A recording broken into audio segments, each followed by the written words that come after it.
Tepat jam 7, saya buka acaranya. Assalamualaikum warahmatullahi wabarakatuh.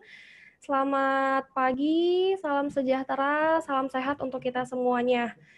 Sebelumnya saya ucapkan terima kasih buat adik-adik dari SMA Patra Dharma Balikpapan yang sudah bergabung di webinar kita pagi hari ini. Walaupun kegiatannya cukup pagi ya, tapi banyak juga di sini adik-adik yang sudah bergabung. Mudah-mudahan nanti sampai acara selesai pesertanya tetap masih ramai, kalau bisa semakin banyak ya. Oke, di sini saya Quinta sebagai moderator. Izinkan dulu saya menyapa di sini telah bergabung bersama kita ada Ibu Ika. Ibu Ika selaku guru BK SMA Patra Dharma Balikpapan. Selamat pagi Bu Ika. Ya, selamat pagi. Selamat pagi. Sehat ya Bu? Alhamdulillah sehat. Oke, luar biasa sekali. Kemudian di sini juga sudah bergabung bersama kita dua narasumber kita. Di sini ada Ibu Hozizah selaku Ketua Program Studi Jurusan Manajemen Informasi SA Unggul. Selamat pagi Bu Hozizah. Ya. Selamat pagi, Mbak Oke, Quinta. luar biasa. Nanti Bu Hozizah di sini dibantu sama Mbak Popi juga ya. Selamat pagi Mbak Iya. Popi. Iya, selamat pagi Mbak. Iya, kemudian juga sudah bergabung bersama kita ini Bapak John Fitter yang nanti juga akan memberikan materi seputar desain produk ya Pak Fitter ya. Selamat pagi Pak. Ya, selamat pagi semuanya. Iya. Selamat pagi. Pak Fitter ini juga ketua prodi di jurusan desain produknya SA Unggul nih. Nanti kalau teman-teman ada yang mau ditanyain, boleh langsung ditanya aja ke narasumber kita, boleh di raise hand atau nanti kolom komentar, ya seperti itu. Oke, sebelum kita masuk ke inti dari webinar kita hari ini, mungkin sekali lagi buat teman-teman yang baru join, mungkin tadi di awal belum lihat company profile-nya SA Unggul, kita putarin lagi sekali lagi ya company profile SA Unggul buat gambaran teman-teman semuanya ini.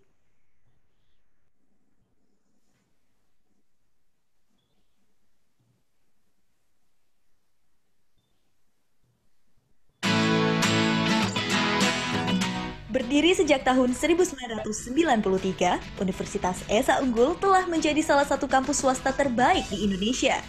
Kini, Universitas Esa Unggul memiliki 15.000 lebih mahasiswa yang terbagi di 4 kampus, yaitu di Cikupa, Bekasi, Gading Serpong, dan Kebonjeruk.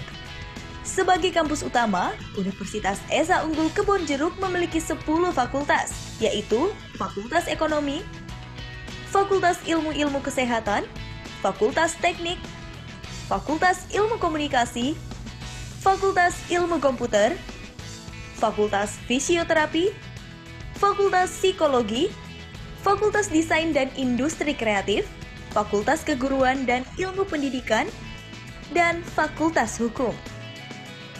Kami memiliki beberapa prodi yang menjadi unggulan kami seperti di program studi broadcasting, di mana program studi broadcasting ini memiliki fasilitas, salah satunya adalah studio TV yang berstandar industri.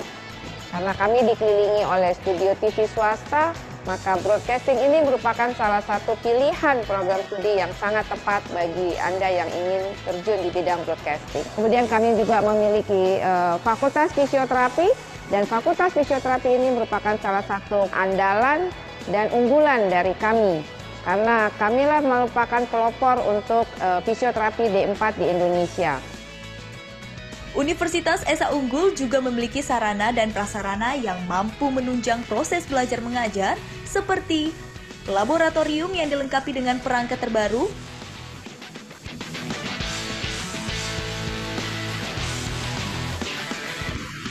perpustakaan yang terakreditasi A, dan juga fasilitas lainnya. Universitas Esa Unggul telah menghasilkan mahasiswa-mahasiswa yang unggul secara intelektual dan memiliki kreativitas serta jiwa kewirausahaan yang tinggi. Mari bergabung bersama ribuan mahasiswa lainnya di Universitas Esa Unggul, di mana Anda akan dididik bukan hanya menjadi orang yang cerdas dan intelektual, tetapi juga kreatif dan mempunyai jiwa kewirausahaan. Serta Anda akan siap terjun untuk menghadapi berbagai macam tantangan global. Be smart, creative, and entrepreneurial.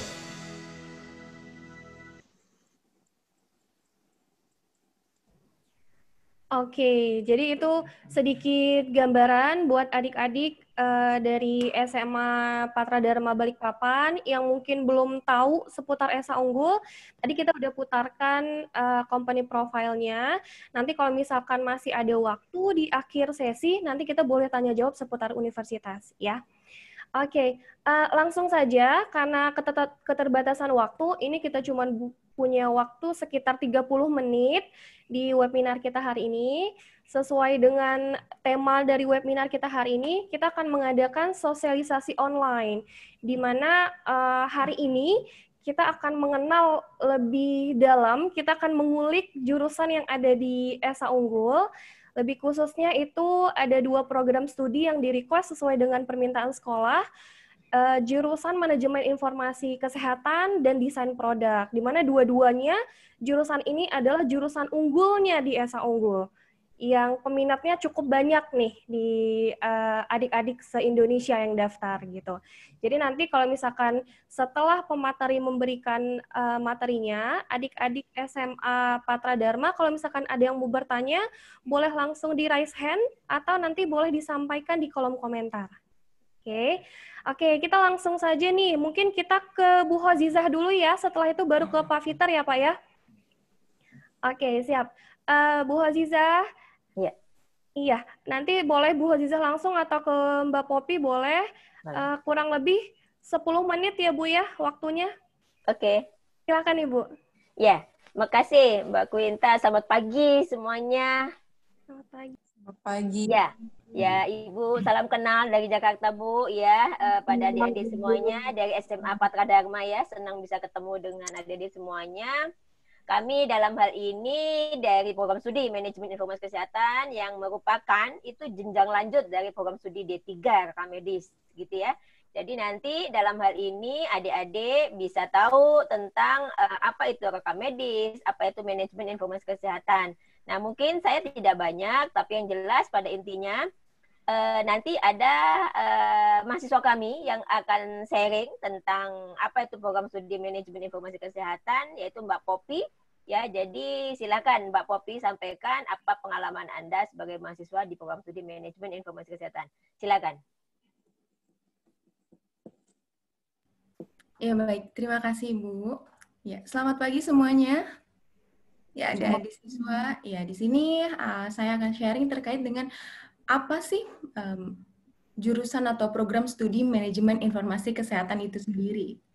Mungkin prodi ini masih sedikit asing di telinga adik-adik gitu kan, tapi ini juga justru merupakan peluang bagi kita semua yang ingin menempuh studi di bidang kesehatan, tetapi tidak terjun langsung dengan pasien begitu. Nah, sejauh saya menempuh pendidikan di program studi Manajemen Informasi Kesehatan, apa sih yang dipelajari gitu kan? Dari di sini kita ada 3 suku kata: manajemen, informasi, dan kesehatan. Berarti di sini kita akan mempelajari tentang mengelola, memanage data menjadi informasi. Nah, datanya ini tentang apa sih? Nah, data kesehatan begitu. Nah, lalu kemudian di prodi kami itu ada, untuk prodi MIK sendiri ada 2, yaitu untuk program sarjana dan juga sarjana terapan begitu. Nah, apa sih perbedaannya? Nah, untuk sarjana ini sendiri bagi adik-adik siswa yang memang berminat untuk melanjutkan program pendidikan di program studi Manajemen Informasi Kesehatan dan akan menempuh jalur akademisi begitu. Jalur akademisi dan nantinya ingin menjadi dosen. Nah, begini. Lalu kemudian ada juga selanjutnya itu praktisi. Nah, lalu apa sih perbedaan akademisi S1 atau sarjana dan juga S1 terapan? Untuk adik-adik yang memang nanti ingin terjun ke lapangan gitu kan, ke lapangan atau menjadi praktisi, diharapkan untuk mengambil jurusan sarjana terapan MIK. Dan yang nantinya ingin menjadi akademisi, menjadi dosen, itu diharapkan untuk mengambil sarjana atau program sarjana S1. Lalu kemudian kenapa sih harus memilih Manajemen Informasi Kesehatan, gitu adik-adik semuanya? Nah, begini. ketika kita menempuh suatu pendidikan, gitu kan, pasti ujung-ujungnya kita ingin mendapatkan pekerjaan atau posisi yang memang sangat baik dan juga pasti. Begitu. Nah, dari program MIK ini sendiri, peluang karirnya itu sangat tinggi, baik dari untuk program sarjana maupun sarjana terapan. Mengapa demikian? Dari data hasil survei itu, kita mendapatkan angka untuk lulusan MIK ini sendiri di Indonesia hanya ada 825 orang. Sementara yang dibutuhkan itu ada sekitar 48.202 orang. Ini untuk yang di lapangan, untuk praktisi. Belum lagi untuk dosen atau tenaga kependidikan. Sekarang makin banyak program studi dan di universitas juga membuka program studi manajemen informasi kesehatan maupun rekam medis. Dan ini merupakan salah satu peluang yang sangat baik untuk kita semua. Kenapa kita harus mengambil jurusan manajemen informasi kesehatan ini sendiri? Baik, mungkin boleh di next. Oke. Nah, mungkin nanti ada pertanyaan nih, setelah lulus kita itu kemana sih, atau prospek kerja lulusan MIK itu bisa di mana saja? Yang pertama itu bisa di fasilitas pelayanan kesehatan. Bisa di rumah sakit, puskesmas, ataupun klinik. Mengingat dulu waktu saya lulus, saya dulu pernah mengambil program diploma terlebih dahulu, itu di jurusan rekam medis.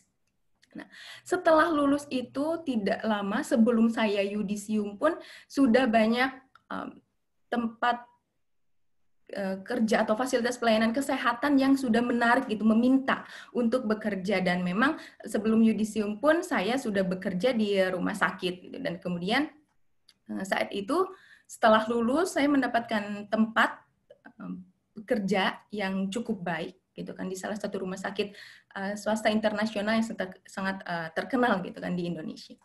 Lalu kemudian selain di fasilitas pelayanan kesehatan, di mana lagi sih? Nah, bisa di lembaga asuransi, ya kan? Atau yang lebih dikenal secara nasional itu ada BPJS. Dan juga banyak lembaga asuransi lainnya. Mungkin bisa di next.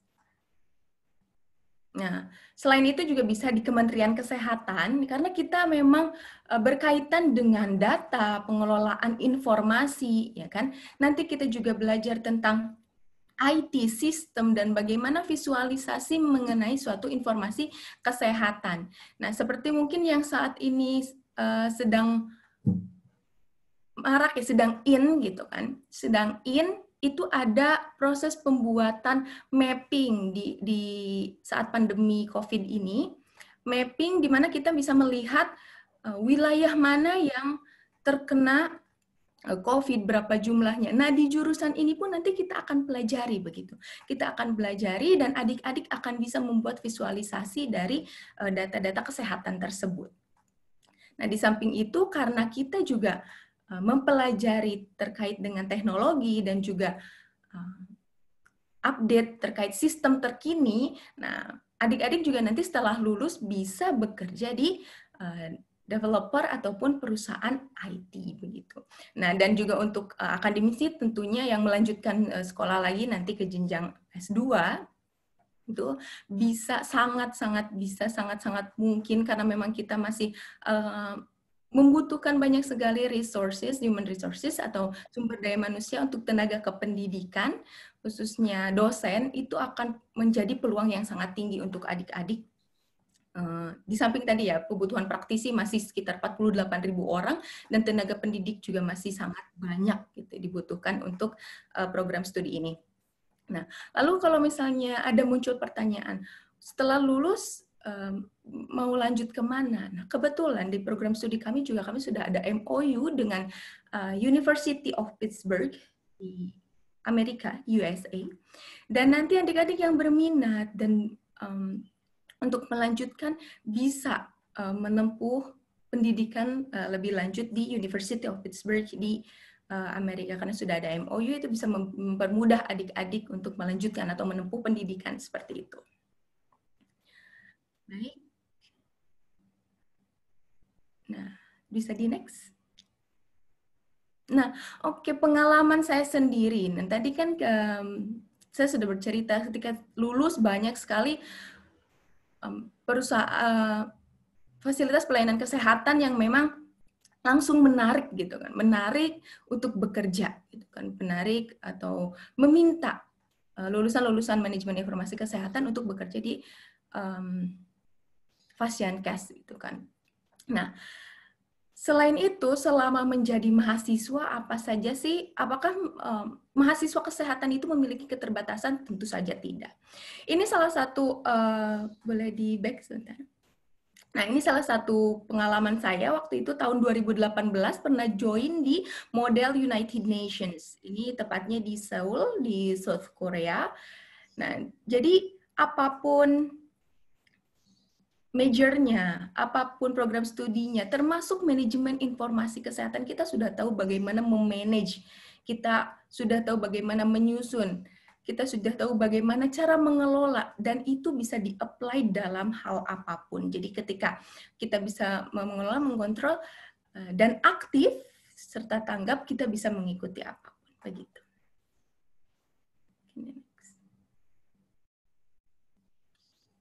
Oke, kita dare kalian, adik-adik semuanya untuk join bersama kita. Kami tunggu kalian untuk bergabung di program studi manajemen informasi kesehatan, baik itu untuk program sarjana maupun sarjana terapan di Universitas Esa Unggul.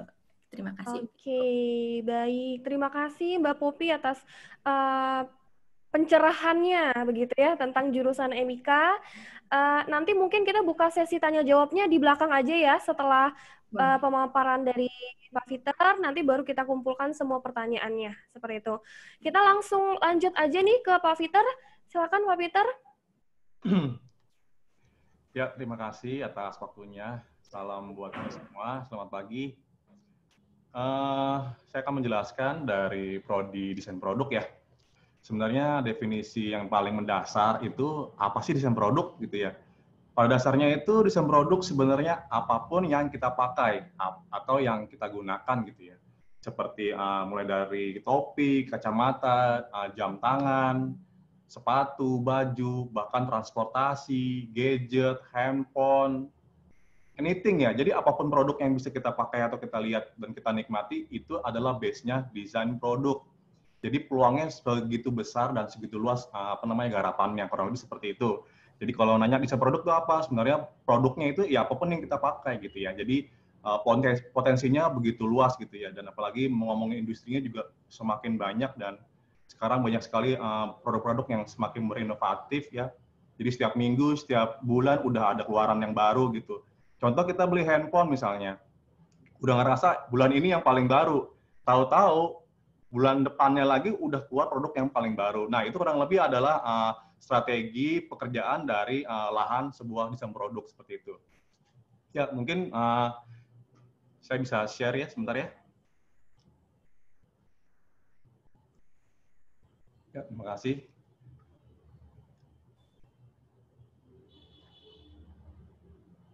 Ya, mungkin di slide ini bisa kelihatan ya?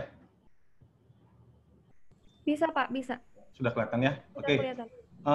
Di slide ini mungkin kita akan mempresentasikan kira-kira ngapain aja sih nanti mahasiswa gitu dalam kegiatannya, apa yang dipelajari seperti itu.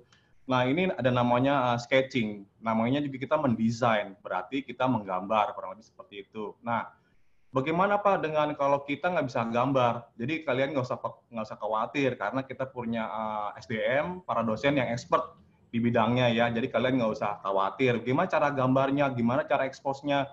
Gimana cara ngembangin idenya, visualnya, inovasinya, kalian nggak usah khawatir. Nanti di setiap semester demi semester akan dibimbing sehingga peningkatan dan kualitas pola pikir kreatif kalian akan dilatih seperti itu ya. Ini contoh sketch di mata kuliah gambar desain produk, kurang lebih seperti ini. Gimana kita mengekspos sebuah gambar monitor, gambar laptop ataupun saver produk ya untuk cukur seperti itu. Nah ini lebih advance lagi di mana mahasiswa akan mendapatkan skill itu mengekspos visualnya secara jelas, secara detail. Artinya produknya itu di desain produk nggak cuma diajarin gambar ya, jadi produk-produk yang akan bisa dibuat nanti gitu. Jadi kesaksian dan cerita dari setiap lulusan dari desain produk Esa Unggul, mereka rata-rata kerja nggak perlu nunggu di atas rata-rata 3 bulan di bawah semua. Jadi bulan 1, bulan kedua, bulan ketiga mereka udah ditawarin gitu loh. Karena prinsipnya pada saat mereka kuliah menciptakan sebuah produk, kita udah kirim portofolio ke perusahaan. Sehingga pada saat mereka lulus, mereka nggak perlu nyari pekerjaan gitu. Rata-rata sudah pada dipanggil, ayo dong kirim CV dan portofolio, kurang lebih seperti itu ya. Jadi ini merupakan gambaran kira-kira apa aja sih yang bakal dipelajari seperti itu. Karena desain itu menerjemahkan bahasa visual, ide yang ada dalam pikiran kita seperti itu ke dalam gambar gitu ya. Jadi ini prosesnya seperti ini. Dan ini juga kalau ada yang suka main sepeda, suka di bidang fashion, suka di bidang jewelry, perhiasan, cincin, kalung gitu ya. Itu bisa banget kita main di sini di desain produk ya. Kurang lebih ini materi-materinya nanti akan diajarin seperti itu. Nah, ini salah satu software memang yang paling gampang dan mudah dipelajari bagi mahasiswa ya. Salah satunya memang ada Photoshop, ada Illustrator, ada CorelDRAW, dan di sini juga ada namanya Sketchbook Pro. Nah, kurang lebih software-software yang memang udah standar internasional dan SDM yang sangat kompetensi di bidangnya itu akan memberikan sebuah pengalaman bagi setiap kalian yang ingin menjadi mahasiswa di desain produk Esa Unggul, kurang lebih seperti itu ya. Ini juga sama di bidang transportasi, karena di kita itu ada 2 peminatan, itu ada desain industri dan transportasi desain. Saya sendiri sebagai dosen peminatan di transportasi desain, kita bisa desain transportasi mobil, ada juga maritim, ada juga transportasi 2 roda seperti itu ya. Dan juga ada industrial design. Industrial design seperti sepatu, baju, fashion, ada juga electronic design dan seperti itu kurang lebih ya. Jadi kita ada 2 peminatan spesialisasi di desain produk, ada transportasi design dan industrial design seperti itu. Ya, ini kurang lebih bicara tentang ada peralatan apa aja sih yang didukung di Esa Unggul. Tentunya di Esa Unggul saya bisa bilang kita punya peralatan yang terbaik di semua PTS-PTS yang udah tergabung dalam afiliasi desain produk Indonesia ya. Jadi saya bisa katakan kita punya spek alat yang memang paling mumpuni gitu. Kita punya standar peralatan yang canggih. Contohnya kalau gambar memang fundamental atau tradisional kita masuk ke kertas. Sekarang udah eranya industrial 4.0, jadi udah digitalisasi. Kita coba penuhi dan artinya kalian nggak akan ketinggalan zaman nanti. Dan ini jadi sebuah satu standar di mana perusahaan-perusahaan luar sekalipun memakai standar seperti ini. Jadi nggak usah khawatir ketika kalian akan lulus nanti seperti itu. Ini namanya pakai peralatan Wacom digital sketching ya. Jadi semua mahasiswa nanti di semester tertentu akan mendapatkan materi ini. Nah, ini adalah software di mana mahasiswa akan mulai membuat bentuk semakin nyata.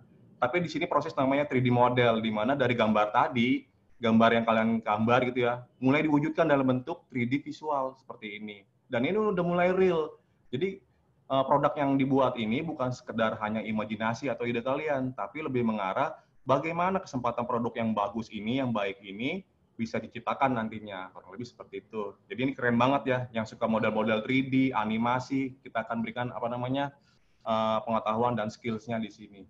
Dan ini pakainya Alias itu udah standar. Jadi kalau kalian nonton film di Transformers, Disney, nah itu software yang digunakan apa? Alias salah satunya. Selain dari Maya yang nggak salah desainnya ya, software-nya gitu. Kurang lebih ini di 3D modelnya.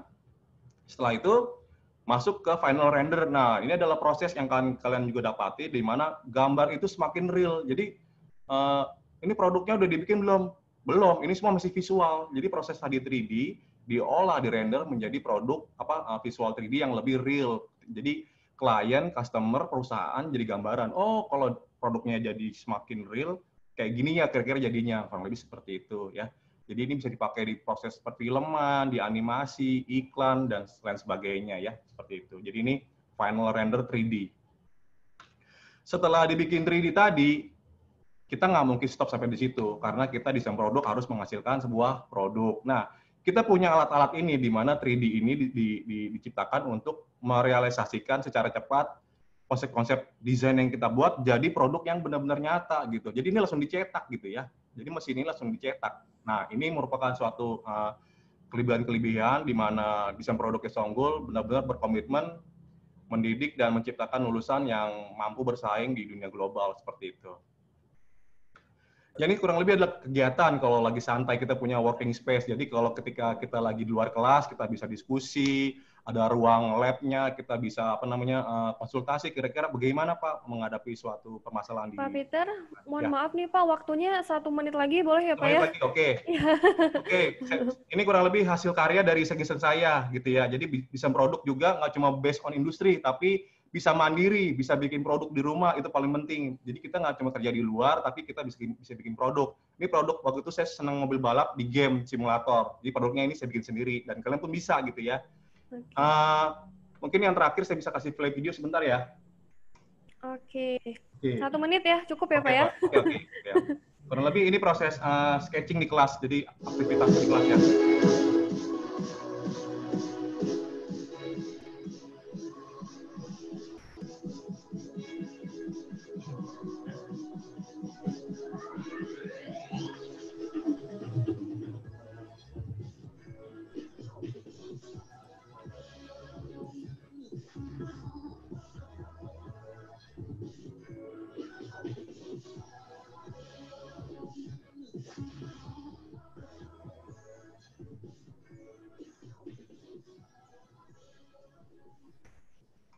Ya, kurang lebih itu aja mungkin karena waktunya terlalu singkat ya. Iya. Memberikan informasi lebih jelas, kurang lebih seperti itu. Terima kasih. Oke. Baik, terima kasih Pak Peter atas pemaparan materinya. Memang 30 menit nggak cukup ya Pak ya bicara tentang desain dan kesehatan, ini waktunya memang kurang sekali. Nanti mudah-mudahan nih Bu Ika kalau ada waktu lagi kita bikin yang agak panjang ya Bu ya. Mungkin satu jurusan bisa 1-2 jam gitu. Mungkin yang lebih panjang di EduFair kami, Mbak, karena waktunya kan lebih panjang kan. Oke, baik. Nanti kita follow up lagi setelah ini mungkin ya, Bu ya. Boleh. Oke. Jadi setelah tadi pemaparan materi dari narasumber kita, adik-adik ini kalau misalkan ada yang mau bertanya, boleh langsung raise hand aja, atau dituliskan di kolom chat komentarnya juga boleh gitu. Mungkin saya ke Mbak Popi atau Bu Hazizah dulu nih. Tadi menarik sekali nih Bu, lulusan kesehatan MIK itu khususnya cuma 825, tapi kebutuhannya sampai 48.000. Berarti harusnya peluang kerjanya itu banyak sekali ya Bu ya?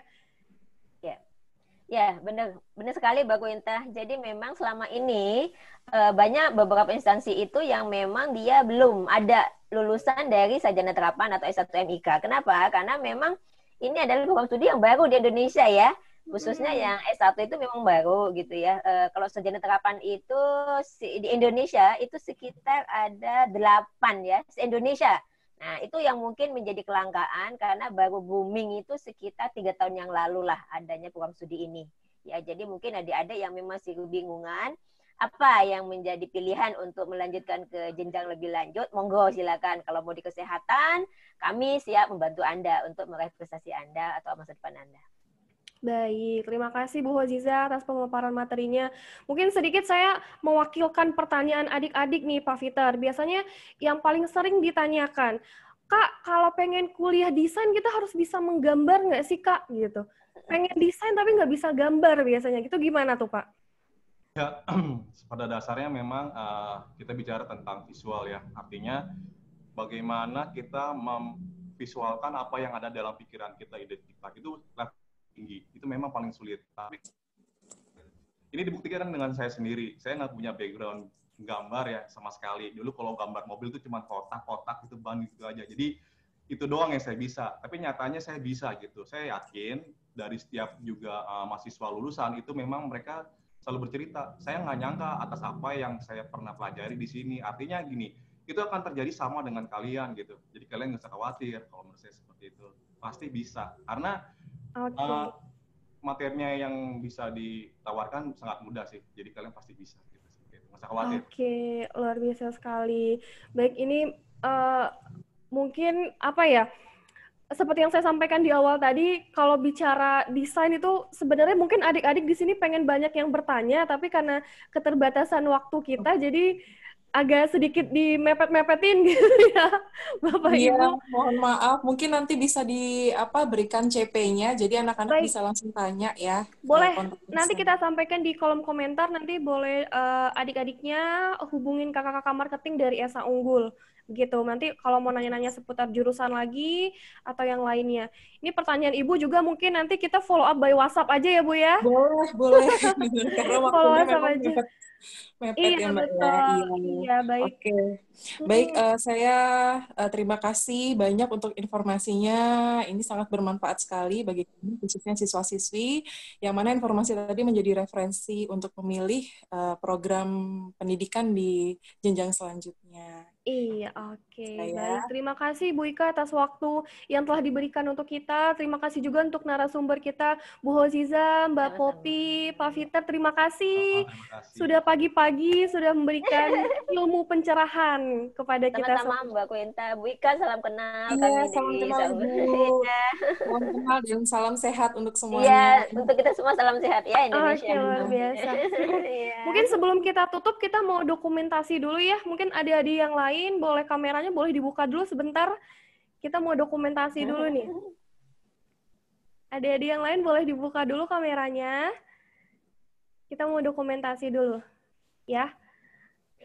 Oke. Yang slide pertama, mungkin boleh dibuka dulu kameranya.